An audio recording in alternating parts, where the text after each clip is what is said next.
Os cumprimentos dos meus capazes do Senhor Jesus. Vamos ler a palavra do Senhor, Romanos capítulo 12. Vamos ler desde o versículo 1 para que nós possamos ter uma melhor compreensão desta palavra. Romanos capítulo 12 diz-nos assim a palavra do Senhor: Rogo-vos, pois, irmãos, pela compaixão de Deus, que apresentei o vosso corpo em sacrifício vivo, santo e agradável a Deus, que é o vosso culto racional. E não vos conformeis com este mundo, mas transformai-vos pela renovação do vosso entendimento, para que experimenteis qual seja a boa, agradável e perfeita vontade de Deus. Amém. Somente até aqui os irmãos podem sentar em nome do Senhor. O apóstolo Paulo fala aqui, ensina aqui a nós como nos portarmos diante da presença de Deus. Ele diz que nosso culto, nós precisamos apresentar a Deus o nosso corpo como um culto racional, é um culto com a nossa razão. E no versículo 2, que é um texto que nós sempre falamos a respeito dele, Paulo diz: não vos conformeis com este mundo, mas transformai-o pela renovação do vosso entendimento, para que experimenteis qual seja a boa, a perfeita e agradável vontade de Deus. Para nós desfrutarmos das coisas que Deus tem, para nós vivermos conforme a vontade de Deus, experimentar aquilo que Deus tem para nós, haja visto que Deus tem o melhor para cada um. Para cada um Deus tem um propósito, Deus tem um projeto, e o desejo de Deus é te abençoar. O desejo de Deus é que você viva em plenitude diante da presença dEle. O desejo de Deus é que você seja todos os dias uma pessoa que venha viver novidade de vida. Mas para que isso possa acontecer, eu preciso estar debaixo da vontade de Deus. Eu preciso entender qual é a vontade de Deus para a minha vida. Eu preciso estar debaixo do poder da palavra de Deus, senão não acontece. E quem sabe isso tenha sido o grande problema nos dias de hoje, porque todos nós queremos experimentar o que é bom, todos nós queremos viver o melhor de Deus para nossas vidas, mas a maioria de nós não quer se submeter à palavra. E o que o apóstolo Paulo está dizendo é que nós não podemos nos conformar com este mundo, com o sistema que estamos vivendo, mas temos que transformá-lo através do nosso entendimento. Quando nós começamos a entender qual é a vontade de Deus, nós conseguimos viver neste mundo cheio de pecado e não se contaminar com o pecado, porque foi isso que o Senhor Jesus ensinou. Só que nós estamos vivendo em um tempo onde nós perdemos tantas coisas, perdemos às vezes até mesmo o foco de estar na presença de Deus. E o que Paulo está dizendo é que primeiro Deus quer fazer uma transformação em nós. Primeiro Deus quer transformar a nossa vida. Primeiro Deus quer mudar a nossa vida. Primeiro Deus quer mudar o nosso caráter. Primeiro Deus quer mudar a nossa maneira de viver, para depois fazer através de nós. Quando a Bíblia fala sobre os discípulos, eu ensino os discípulos a respeito deles serem discípulos de Cristo e ensinar o que Jesus havia ensinado. E isso é tão importante que quando você começa a ver o que o Senhor ensinou para os discípulos, você vê que a pregação deles, depois de Jesus morrer e ressuscitar, foi uma pregação tão poderosa. O apóstolo Pedro, na sua primeira mensagem, diz o texto que quase 3.000 almas chegaram até Cristo. Na sua segunda pregação, quase 5.000 almas. Sabe o que é isso? É primeiro se permitir Deus trabalhar na minha vida, para depois trabalhar na vida do meu irmão, para depois convencer o meu irmão. É interessante porque a primeira transformação que Deus quer fazer, ela é em mim, ou ela é em você. E para isso nós precisamos se deixar ser moldados por Deus. Eu quero ler para você uma pequena história, preste bem atenção, concernente a esse texto que nós acabamos de ler. A história fala assim: faleceu ontem a pessoa que atrapalhava a sua vida.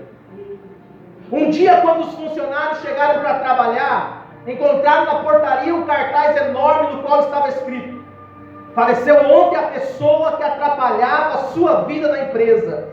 você está convidado para o velório na quadra de esportes.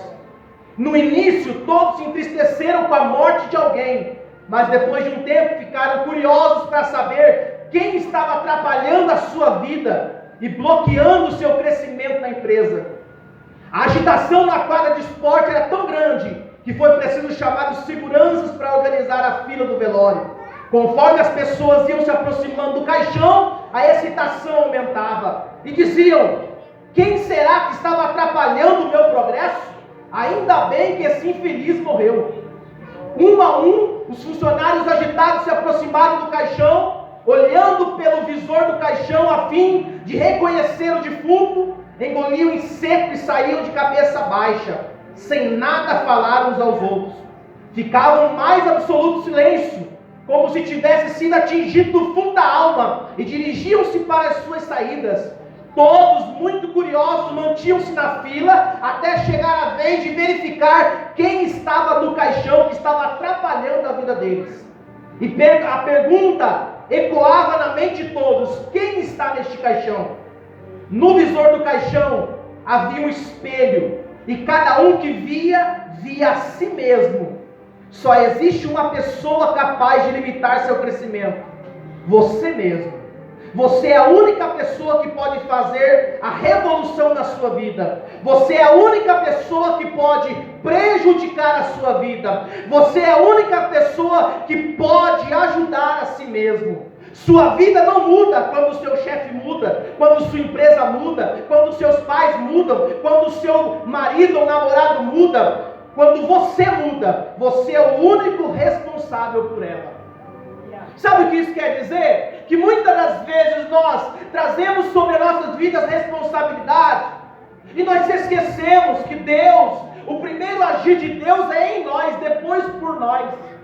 Primeira coisa, nós pegamos a vida do apóstolo Pedro, um homem que andou com Jesus 3 anos, mas um homem que ainda era impulsivo, um homem ainda que muitas das vezes o próprio Jesus, quando falou perguntando quem dizem os homens que eu sou, ele recebe uma revelação de Deus e ele diz: o Senhor é o Cristo, Filho do Deus vivo. Mas logo um pouquinho diante, Jesus fala assim: eu vou ser entregue para ser morto. E ele diz: Senhor, tenha dó de ti. Jesus fala: para trás de mim, Satanás, porque me serve de escândalo. Um homem que foi usado por Deus e ao mesmo tempo usado pelo inimigo. Sabe por quê? Porque ainda sem a presença do Espírito Santo, sem ser cheio do Espírito Santo, ele era um homem estável. Sem ser cheio do Espírito Santo, ele estava com Jesus, mas ainda a velha natureza estava nele. Sem a presença, o ser dominado pelo Espírito Santo, ele estava lá, mas dizia: para mim sair da presença de Deus é qualquer coisa, para mim resolver as coisas do meu jeito é daqui para ali. Mas quando ele é cheio do Espírito Santo, a atitude dele é totalmente diferente. E o que acontece? Na sua primeira pregação, muitas almas se rendem aos pés de Cristo. Eu sempre tenho dito aqui e repito, que a nossa maior pregação não é no púlpito. Nossa maior pregação não é aqui na frente. Nossa maior pregação é no nosso jeito de viver. Quando você testifica Cristo, quando você vive uma vida correta, você precisa ser exemplo do mundo que está lá fora. Porque nós estamos vivendo em um mundo tão conturbado, um mundo tão bagunçado, é crise para tudo que é lado, em tantas áreas. Nós estamos vivendo um tempo de dificuldade na área financeira, na área moral, em tantas áreas, mas é nesse tempo que Deus quer levantar uma igreja, um povo que ainda diga: Deus, transforma a minha vida, para que eu seja o bom exemplo. Porque o mundo de mau exemplo, o mundo está cheio. O que a gente precisa ser a diferença. Quando Jesus fala que nós somos sal e luz, ele está falando que as tuas obras testificam de Cristo. Aonde você vai, a atitude que você toma, as palavras que saem da sua boca, ela testifica Jesus. É por isso que o apóstolo Tiago diz: da mesma fonte não pode jorrar água doce, e jorrar água amarga. Ei, meu irmão, o mesmo apóstolo Tiago disse que Elias orou a Deus e Deus cerrou o céu por 3 anos e meio. Aonde está a autoridade da igreja para orar? Sabe por que perdemos a autoridade? É porque cocheamos em 2 pensamentos. É porque agora estamos dando glória e daqui a pouco às vezes estamos falando mal do nosso irmão, estamos criticando alguém, e Deus está falando: seja o seu falar sim, sim, ou não, não. O que passa aqui é procedência maligna. Uma vez que a igreja perde a autoridade, ela se torna um salicípico. Uma vez que o homem de Deus e a mulher de Deus perdem a autoridade, que mancha o seu caráter, mancha a sua conduta, alguém vai dizer: ela é crente.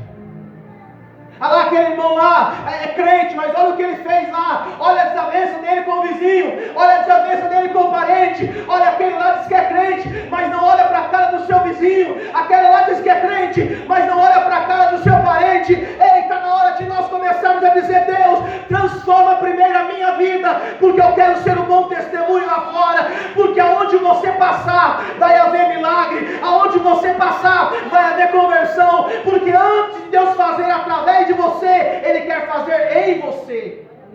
A transformação começa em mim, a transformação começa em você. Só que não é fácil. Nós precisamos, em primeiro lugar, nos sujeitar à palavra. E sujeitar a palavra, principalmente nos dias de hoje, não é fácil, porque nós queremos viver a nossa vida, sermos guiados segundo o que a gente acha. E aí para Deus não funciona assim. Porque quando Pedro se submete e fica lá orando com os discípulos 10 dias, o Espírito do Senhor desceu e encheu a casa. Houve uma transformação radical. Quando Deus quer derramar sobre nós o Espírito Santo, não é só para a gente ficar aqui dentro pulando, falando línguas, profetizando, salmodiando, pregando, não. A maior ação de Deus na minha vida e na sua vida vai ser lá fora, com nossos bons testemunhos.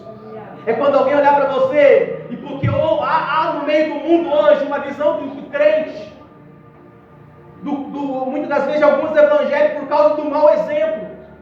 As pessoas taxam a maioria dos evangélicos como uma vida qualquer ou pior do que o ímpio. É por falta dos bons exemplos. Mas Deus te trouxe aqui esta noite para dizer que a primeira ação dele, primeiro é na sua vida, depois fará através de você. Por que nós precisamos ter um bom exemplo? Primeiro, quando nós somos um bom exemplo, primeiro a salvação em nossa casa. A primeira ação de Deus é em nós. Depois, quando Jesus fala para os discípulos que caem em Jerusalém, até que do alto seja revestido de poder, depois serei minhas testemunhas em Jerusalém, Samaria e até os confins da terra. Ele está dizendo: a primeira ação de transformação é em vocês. A segunda ação de transformação é aqueles que estão próximos de vocês. Quem está mais próximo de nós? Dentro da nossa casa. Aqui a palavra está nos dando responsabilidade para alcançar toda a nossa família que está dentro debaixo do mesmo teto. Porque se Deus transformou tua vida, os primeiros a verem isso é quem mora junto com você. O primeiro que tem que testificar isso é aquele que está com você 24 horas por dia. Quando Jesus transforma, há uma mudança radical. Houve uma história, um menino chegou ao pastor no final do culto e disse: pastor, deixa nós morar aqui dentro da igreja, deixa nós ficar aqui dentro, deixa nós morar aqui. E o pastor perguntou: mas que isso? Por que isso? Como assim morar dentro da igreja? E ele disse: é porque aqui dentro meu pai e minha mãe são crentes, aqui dentro eles não brigam, aqui dentro eles se comportam. E o pior, meu irmão, é a realidade que estamos vivendo. Porque perdemos, ou muitos deixaram de amar a Deus e se submeter à sua palavra. Um crente cheio do Espírito não é o que fala língua e profetiza. Um crente cheio do Espírito é aquele que se submete à palavra de Deus, é aquele que consegue dar um bom testemunho. Aonde ele vai, ele é conhecido por suas obras. Aonde ele vai, alguém diz: lá vai o homem de Deus. Lembra da mulher que olha o profeta indo de tempo em tempo? Ela disse: lá vai o homem de Deus. E de fato ele é o homem de Deus, porque as suas obras testificam. É isso que nós precisamos, meu irmão, cada dia mais. Mas para isso acontecer, nós precisamos que Deus transforme nossas vidas. Quantos e quantos não querem ver a transformação de Deus dentro da sua casa, mas esperam e até oram para Deus mudar o fulano dentro da sua casa, mudar o Beltrano do vizinho, parente, o agregado? Só que a Bíblia era clara ao dizer que quando há uma transformação em nós experimentamos o que é bom, o que é perfeito, o que é agradável. Sabe o que eu acho e o que eu amo da palavra de Deus? É que o apóstolo Pedro, na sua primeira epístola, no capítulo 3, ele diz: semelhantemente vós mulheres, sejais sujeitos aos vossos maridos, para que também, se algum não obedece à palavra, pelo porte de suas mulheres, sejam ganhos sem palavras. Ele diz que a mulher que serve a Deus e o marido não serve, ela o ganha sem palavra, ou seja, ela ganha com obra, ela ganha com atitude. Ela é uma mulher que não tenha do que se envergonhar, ela é uma mulher que testifica de Deus, ela é uma mulher que vive uma vida em comunhão com Deus, e tendo comunhão com Deus, ela também ama as pessoas que estão próximas a ela. É tão sério que Pedro diz que ela vai ganhar o seu marido sem palavras. Ser cheio de Deus não é cantar. Ser cheio de Deus não é pregar. Ser cheio de Deus é viver o que a palavra ensina. Línguas, dons são dados. E Jesus disse: no último dia muitos vão dizer: Senhor, no teu nome eu preguei, no teu nome eu profetizei, no teu nome eu curei os doentes, no teu nome eu fiz isso. O Senhor vai dizer: não te conheço, porque praticou a iniquidade. Sabe o que é isso? Dom não salva. Então o que é que salva? Os frutos do Espírito Santo no crente. Isto sim garante salvação para ele. É os frutos que são produzidos pelo Espírito no salvo. Gálatas 5:22 fala a respeito dos frutos do Espírito. É por isso, meu irmão, que nós precisamos viver a palavra. É por isso que foi dito aqui: o justo viverá da fé.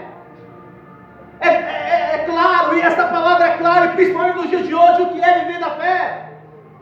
É a gente não só dizer que crê, é a gente colocar em prática, é no trabalho, aonde for. Repare como que nós queremos, e muitas das vezes a mulher, na sua maioria, quer ser tratada, muitas das vezes de uma forma especial, muitas das vezes quer ser tratada como uma princesa, mas trata o seu esposo como outro, quer ser beneficiada, porém não consegue amar, não consegue viver o que a Bíblia ensina, e as coisas não funcionam. Sabe por quê? Porque a primeira transformação de Deus é em nós. Antes de Deus fazer aquilo que é preciso fazer, Ele vai transformar o meu entendimento. Ah, Senhor, eu quero que o Senhor abençoe a empresa que eu trabalho. Eu quero que o Senhor abençoe. Ah, Senhor, eu preciso de um milagre assim, assim, assim. Mas como Deus vai fazer? Primeiro, em você. Deus vai fazer que transformar o teu entendimento. A Bíblia diz sobre José. José foi levado escravo, vendido para a casa de Potifar. Ele era escravo. Mas mesmo sendo escravo, ele fez o melhor. Ele trabalhou como se trabalhasse para Deus, que é o que a Bíblia ensina. E quando ele fez o melhor, o texto diz que tudo que José colocava a mão para fazer, prosperava. Por quê? Porque ele se comprometia em obedecer à vontade de Deus. E quando ele trabalhava, Deus abençoava. Ao ponto de Potifar olhar para ele e dizer: esse camarada tem alguma coisa. Tudo que ele coloca a mão prospera. Tudo que ele faz, tudo que eu coloco na mão dele para fazer, progride. Não era assim. Ele entende que é Deus abençoando a vida de José. Sabe o que é isso, meu irmão? Não importa onde você está, se você se submeter à palavra e viver conforme ela ensina, se prepare para viver o que é bom, perfeito e agradável diante da face de Deus.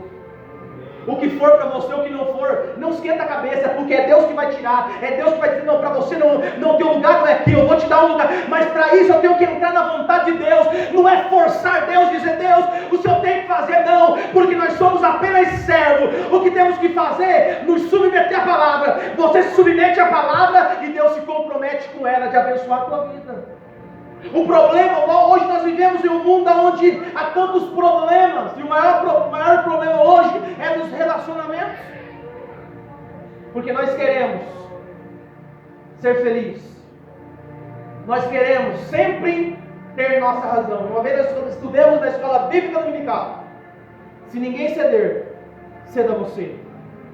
Hoje nós vivemos em um tempo que ninguém quer perder. Hoje nós vivemos em um tempo onde nós temos dificuldade de nos submeter. E aí a gente enfrenta certos problemas que se tornam cada dia mais obstáculos para nós conhecermos a Deus. Foi lido aqui na abertura do culto que Jesus, ele lavou os pés dos discípulos e ele disse: assim como eu fiz, façai-vos também uns com os outros. Ele ensina um ato de humildade aos discípulos. Para que isso? Para ensinar que no reino de Deus, aquele que quer ser o maior, seja o seu serviçal. No reino de Deus, Deus olha para nós e Deus nos mede à medida que nós servimos as outras pessoas. E a Bíblia é clara ao dizer muitos versículos a respeito disso. A Bíblia ensina tantas coisas. No livro de Romanos, se você tiver com a tua Bíblia aberta, eu quero ler com você o capítulo de número, mesmo capítulo 12, só para nós termos um breve ensino do que o Senhor estava ensinando. Se você quer crescer na vida espiritual, ser uma mulher de Deus, porque mulher de Deus, para Deus, mulher de Deus não é que pula, salta e fala, não, mulher de Deus é que submete a palavra.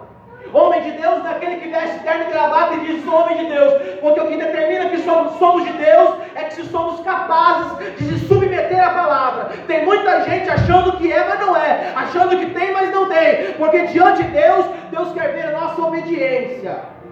Olha o que Paulo, se você quiser crescer na vida, ser um homem e uma mulher cheia de Deus, comece a ler. Leia o livro de Romanos, 1 Coríntios, 2 Coríntios, Gálatas, Efésios. Você vai ver como se portar, como agir em certas situações. Olha o que Paulo ensina, Romanos, capítulo 12, versículo 9. O amor não seja fingido. Aborrecei o mal e apegar-se ao bem. Amai-vos cordialmente uns aos outros com amor fraternal, preferindo-vos em honra uns aos outros. Que nós possamos aborrecer o mal, amar o bem. É fácil? Não. Nós precisamos mostrar quem reina em nosso coração. Quer conhecer alguém? Dê alguns minutinhos. Quer conhecer alguém? É só você começar a conversar. Porque Jesus disse: o homem do seu bom tesouro tira coisas boas. O homem do seu mau tesouro tira coisas más. As palavras que saem da minha boca no dia a dia vão denunciar se eu sou de Deus ou não. O que eu falo, como eu me porto, como eu trato as pessoas, como eu trato meu vizinho, como eu trato meu cônjuge, como que eu trato os parentes, como que eu falo, isso denuncia quem eu sou. Eu sou cristão, eu sou um servo de Cristo ou sou um servo do mundo. Jesus disse: o amor não seja fingido, aborrecei o mal e apegai-se ao bem, prefira honrar os outros.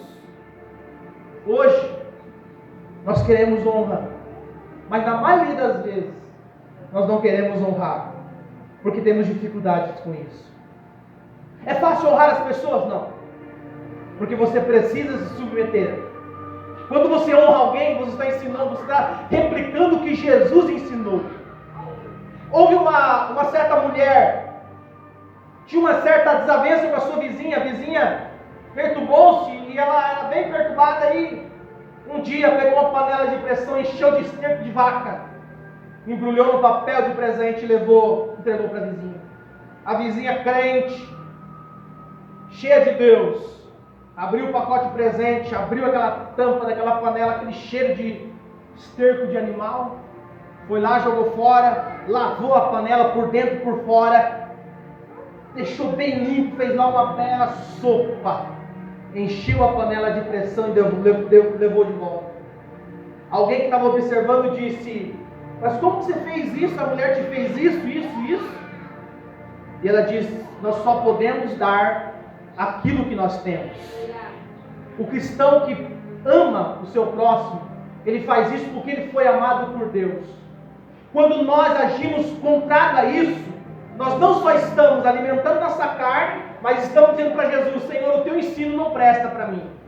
Agora, quando você se submete, você está vivendo o que a Bíblia está ensinando.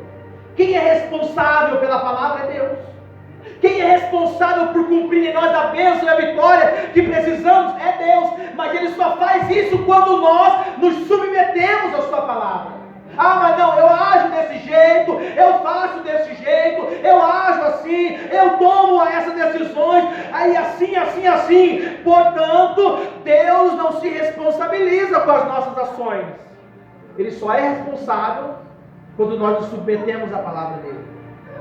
Quando você ofende alguém, porque alguém te ofendeu, eu estou reagindo àquilo que fizeram para mim. Você está mostrando que você ainda é carne, que você precisa alimentar o teu espírito. Porque Jesus nos deu um bom exemplo. Ele foi crucificado, furaram os seus pés e suas mãos, bateram nele a madrugada toda quase, colocaram sobre ele uma coroa de espinhos, cuspiram na sua face, falaram tanto mal dele, mas quando foi crucificado ele ora e diz: Pai, perdoa eles porque eles não sabem o que fazem. Estevão, quando foi apedrejado, e ele diz: eu vejo os céus abertos e o Filho de Deus assentado à destra de Deus Pai. Ele diz: Senhor, não imputa a eles este pecado. Mas essas pessoas não estão no seu estado normal. Realmente, eles estão cheios do Espírito Santo. Alguém cheio do Espírito Santo não replica a vontade da sua carne. Alguém cheio do Espírito Santo replica a vontade de Deus em nossas vidas. É fácil? É claro que não. Para eu conseguir isso, eu preciso me submeter à palavra. Eu preciso me submeter ao Evangelho. O Evangelho é a transformação do nosso interior primeiro. Quando a gente limpa o nosso interior, o nosso coração, quando a palavra limpa o nosso coração, agora nós podemos colocar coisas boas nele. É por isso que Jesus fala, em Mateus capítulo 7, versículo 12, ele diz assim: tudo aquilo que você quer que os homens vos façam, faça primeiro. Como eu gosto de ser tratado, como eu gosto de ser recepcionado quando eu visito alguém, como eu gosto de estar, de se comunicar, de com as pessoas, falar com as pessoas, dar uma palavra boa para essas pessoas, como eu gosto de ser recebido e as pessoas me dão atenção. Isso também eu tenho que fazer para o próximo, antes que ele faça para mim. Quando você faz isso, meu irmão, você está testificando de Cristo na sua vida. Quando você paga o mal com o mal, você está se tornando igualzinho às pessoas que não conhecem a Deus. Quando nós agimos ou reagimos no impulso do nosso coração, no impulso das nossas vontades, nós nos submetemos à vontade da carne. Jesus disse: o Filho do Homem não veio para ser servido. O Filho do Homem veio para servir. Sabe o que é isso? É se submeter à palavra. Em Filipenses capítulo 2, a Bíblia diz que Jesus, sendo Deus, não usurpou ser igual a Deus, mas se humilhou, tomando a forma de servo, se humilhou. Sabe o que é isso? É ensinar para cada um de nós que nós só entendemos o que é Evangelho quando nós nos submetemos uns aos outros. Como Paulo disse, quando nós queremos honrar uns aos outros. Quando você recebe a transformação de Cristo em tua vida, há uma transformação totalmente radical. Em Mateus capítulo 5, o versículo de número 43, Jesus fala sobre o sermão do monte, ou o sermão da montanha. E aqui ele dá muitos ensinos. Aqui ele faz o contraste entre a lei de Moisés e o que ele estava ensinando. Aqui ele ensina o que é obedecer a lei e o que é estar debaixo da graça. Só que olha só no capítulo 5, o versículo 43 e o 44. Ouviste o que foi dito: amará o teu próximo e aborrecerá o teu inimigo? Tempo da lei. Eu, porém, vos digo, mandamento: amai os vossos inimigos, bendizei os que vos maldizem, fazei bem aos que vos odeiam, e orai pelo que vos maltratam e vos perseguem, para que sejam filhos do Pai que está no céu, porque faz com que o sol se levante sobre os maus e sobre os bons, e a chuva desça sobre os justos e sobre os injustos. Pois, se amar o que vos amam, que galardão vos tendes? Não fazei os publicanos também o mesmo? E se saudar unicamente os vossos irmãos, que fazeis demais? Não fazem os publicanos também assim? Ele está dizendo que o mandamento dele não é só amar quem ama a gente, que seria muito fácil. Ele está dizendo: se você for meu discípulo, ama quem te persegue, ama quem te maltrata. É fácil. O apóstolo Paulo ainda fala em Romanos: se o teu inimigo tiver fome, dá ele de comer. Quem aqui é capaz de fazer isso? Cheio do Espírito Santo você consegue, vazio do Espírito você não consegue. Quem aqui em sã consciência vai dizer: fulano me prejudicou, eu vou ajudar ele de novo ou nada? Quem aqui em sã consciência vai dizer: como que eu vou ajudar alguém que me prejudicou? De fato, a nossa vontade não é esta, mas uma vez cheio do Espírito Santo, nós não temos mais opção, porque a Bíblia diz: quando nós fizermos isso, amontoarás sobre si brasas vivas sobre a sua cabeça. Não vos deixar ser vencido pelo mal, mas vença o mal com o bem. É isso que é ser discípulo de Jesus, meu irmão. É isso que é ser discípulo do Mestre. Quando nós conseguimos fazer o bem para quem nos faz o mal. Quando Jesus escolheu 12 discípulos, eu acho interessante, porque ele escolheu 12. Cada um deles Jesus conhecia. Jesus escolhe Pedro, João, Tiago, Tomé. Aí parece que Jesus vai lá no meio e pega um chamado Judas. Jesus sabia que ele ia trair. Jesus pega outros discípulos que têm um monte de defeitos. Só que o Judas caminhou com Jesus 3 anos.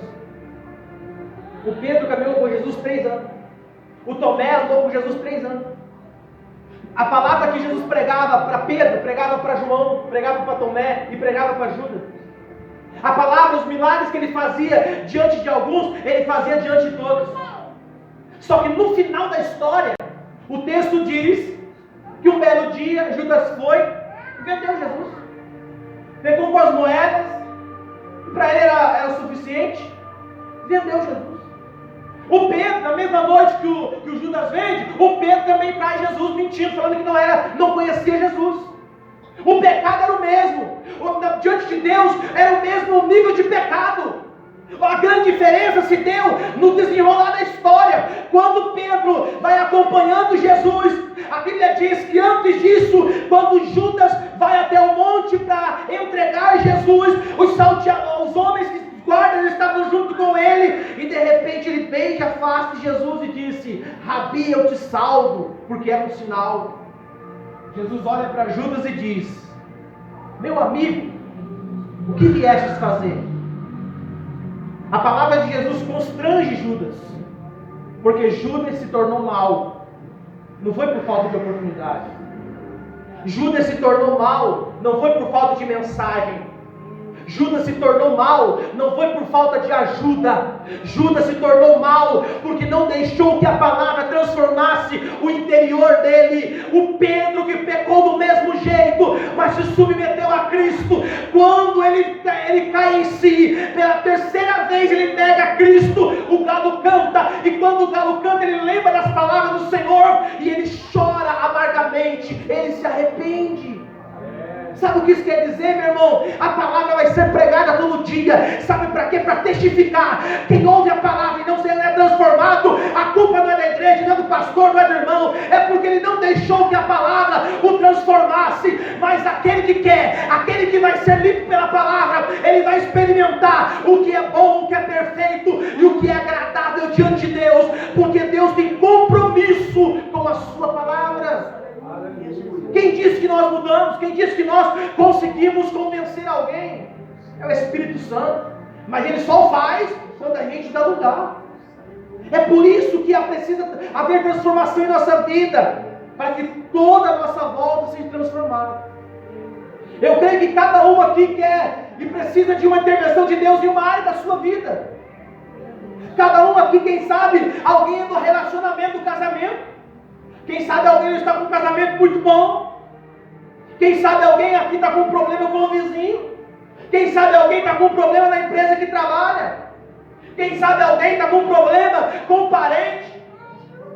E Deus te trouxe aqui para te dizer: a transformação que você quer que eu faça, eu quero fazer primeiro em você, depois farei através de você. Ah, mas Senhor, eu quero que o fulano mude, eu quero que o Senhor transforme, eu quero que o Senhor faça às vezes, algumas vezes Deus quer transformar primeiro em mim. Porque o agir de Deus começa de dentro para fora. Porque quando Deus transformar a minha vida, quem vai ver a primeira transformação é quem está ao lado. Porque as palavras nossas vão mostrar que nós fomos transformados por Deus. A bênção de que Deus quer derramar sobre o seu povo, sobre a sua nação é grande. Mas para isso, Deus quer fazer o primeiro milagre dentro da sua igreja. Primeiro milagre dentro do coração daquele que diz: Senhor, eu sou teu servo. O profeta Elias foi um homem muito usado por Deus. Deus usou ele tremendamente. Só que se nós estudarmos a história, vemos o preço que foi pago. Elias não se corrompe. Elias continua o mesmo, obedecendo os princípios da palavra. E por causa da palavra ele é levado a ter que fugir por causa da palavra de Deus. Só que ele permanece inabalável. Porque uma vez cheio do Espírito Santo, a transformação que Deus fará de dentro para fora em você, muitas das vezes vai gerar perseguição até dos que estão perto. Sabe por quê? Porque o diabo, ele olha para cada um de nós e ele quer que nós estejamos tranquilamente acomodados ao ponto de não orarmos, não lermos a Bíblia, não consagrarmos, não jejuarmos. Porque fazendo assim, você não incomoda ele. Mas quando você começa a ler a palavra de Deus e orar a Deus, você pode se preparar, porque as dificuldades vão chegar. Mas quando você é cheio do Espírito Santo, e eu disse ainda domingo passado, o Espírito Santo conduziu Jesus para o deserto para ser tentado. Quando você é dirigido pelo Espírito Santo até os desertos da vida, você está na direção de Deus e Deus está no controle. Agora, quando você está fora da vontade de Deus, existem situações que vêm para te desestabilizar e te jogar por terra, porque essa é a vontade do diabo. Jesus disse: o ladrão não vem senão a roubar, matar e destruir. Mas eu vim para que tenham vida e a tenham abundância. A primeira transformação que Deus quer fazer primeiro em mim, eu preciso entender isso. Senhor, eu quero. Senhor, eu preciso mudar. Porque é mais fácil, não vou entrar muito nesse ponto, mas porque é mais fácil nós olharmos para o nosso irmão, para o nosso cônjuge, para o nosso patrão, para o nosso vizinho e dizer: ele precisa mudar, e não eu. Porque muitas das vezes o pecado, ou até mesmo a atitude que alguém toma, é mais fácil nós olharmos para o outro do que olhar para nós mesmos. E é tão complicado essa situação, meu irmão, que nós precisamos todos os dias dizer: Senhor, limpa, Senhor, a minha vida, me ajuda. O salmista Davi é um exemplo disso. Um rei que foi ungido, separado por Deus, mas alguém que sempre foi dependente de Deus. E a oração dele, ele fala no Salmo de número 119, versículo 105: lâmpada para meus pés é a tua palavra, Senhor, e luz para o meu caminho. A palavra de Deus, ela ilumina nosso caminho. A palavra de Deus nos dá direcionamento. A palavra de Deus clareia. Quando nós precisamos tomar uma decisão mediante a palavra, nós não tomamos decisões da escuridão, nós não tomamos decisões do impulso, nós não tomamos decisões de qualquer forma. Quando a Bíblia é a palavra de Deus em nós, ela clareia o nosso entendimento. Quando você precisar tomar uma atitude, você vai fazer aquilo consciente. E você vai entender qual é a vontade de Deus para a tua vida. Meu irmão, Deus tem o melhor para nós. Mas cabe a cada um de nós dizer: Deus, eu quero viver aquilo que o Senhor quer para a minha vida. Eu permito, Senhor, que a tua palavra gere em mim transformação. Eu quero convidar você a se colocar de pé nesta noite. Eu sei que em tantas áreas da vida, meu irmão, às vezes nós enfrentamos problemas. Existem problemas que vêm para o nosso crescimento. Existem provações, e se a gente ler a Bíblia, a gente vai ver isso. Provações, tribulações, A Bíblia diz que a tribulação produz paciência. A Bíblia diz que quando nós nos submetemos a Deus, seremos provados. Sabe o que é isso? Muitas das vezes nós vivemos de qualquer forma. Muitas das vezes nós queremos até as coisas de Deus. Mas tem hora que a velha natureza quer aparecer. E é nessa hora que o perigo está eminente. Porque todas as vezes Paulo disse: o bem que eu quero eu faço, mas o mal que eu não quero, muitas das vezes eu pratico. Mas hoje Deus te trouxe aqui para dizer: você quer uma transformação. Não sei qual é a área da tua vida, mas se você deixar Deus transformar você hoje, aonde você chegar você será diferente. E o problema é que você vê como um gigante, como um Golias que é tão grande na tua vida.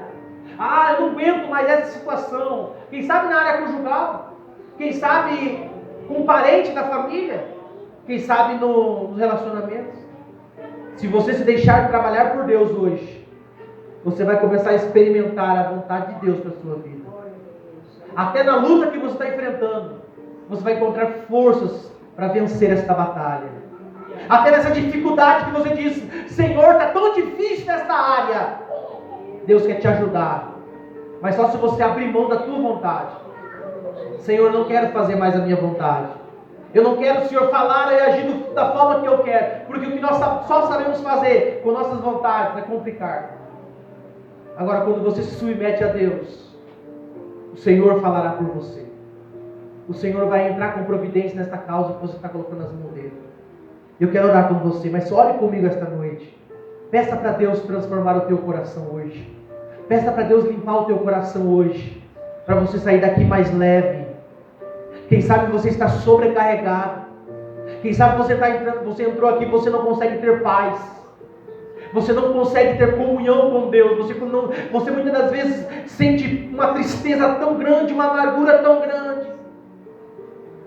E às vezes você pergunta: Deus, cadê a tua promessa? Sabe o que está acontecendo? É que Deus quer transformar primeiro você.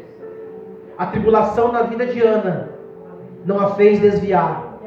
A tribulação na vida de Ana a levou ao templo para orar. A tribulação na vida de Ana não era para a vergonha dela, era para que ela entendesse que Deus estava esperando ela ao pé do altar. Quando ela entendeu isso, ela saiu do templo com o seu semblante transformado.